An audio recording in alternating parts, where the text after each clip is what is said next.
Okay, so hear me out. Everybody should be able to own one 80s or 90s model shitbox economy car and not get ridiculed for it. And one of my favorites from that era of GM terribleness is the Chevrolet Cavaliers, first and second generation.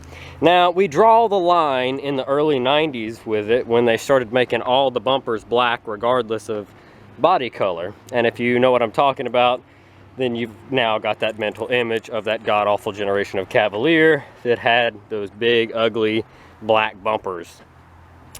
This year, I think these ran from 88 to 90 with this good-looking front end. I really think this was a good-looking car. They weren't super fast. They weren't very reliable. You do see them rack up 200,000 miles or so, but it's not without some help. This particular Cavalier is a 90. It's the last of the good body style in my personal opinion, and it is fully dressed in the highest trim of Z24. Now, we don't have a sunroof, but we do have... I like these wheels. I bought a set of these for Tim's 88 Cavalier probably 5 years ago, and I drove to Virginia to get these because it was the only set that I could find. Literally, I tried every local yard. We didn't have any. They're just, these old Cavaliers just aren't around anymore. And so I did. I drove all the way down to Virginia to buy a set of wheels. And I think I gave those to Tim for his birthday. And they're pretty ugly, but they fit the car perfectly. So, as I was saying, this is a 90 model. It is a Z24 trim level, which was supposed to be their sportier trim. This one has power windows, power door locks. It has a tilt steering column, comes with cruise control.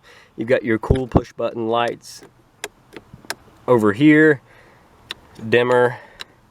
Has the full instrumentation with speedometer that registers 120, water temperature, oil pressure, battery voltage, fuel gauge, and a tach that redlines at 40 or 5,500 RPMs.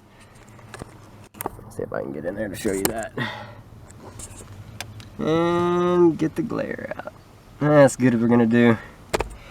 It's got a AM/FM cassette player made by Delco.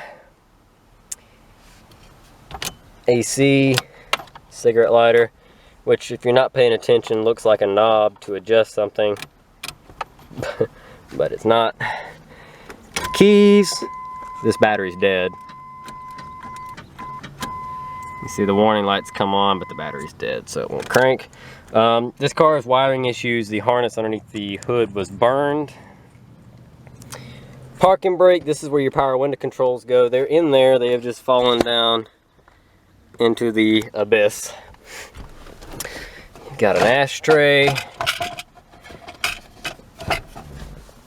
This console is not a pocket to put stuff. It is just a console that you put your arm on and that's it.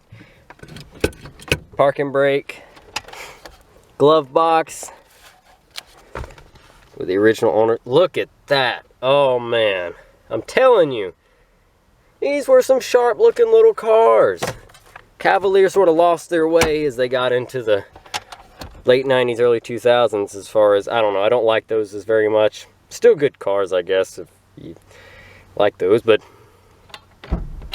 trunk release, which was optional on the other models of Cavalier, has integrated seat belts into the doors. Rear seats do not fold down.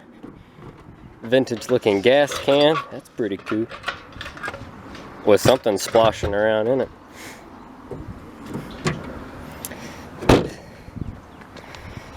Tim's was rear-ended and it had a big ding spot over here and it was tweaked. I straightened it out the best I could, but I'm gonna buy this whole car to use as a swap for Tim's for the body, not the drivetrain. Tim's has the infamous 2-liter pushrod inline 4. Sorry, didn't mean it like that. And pretty good running car. It's currently about to be on its third head gasket, but it's at 394,000 miles. automatic transmission in his.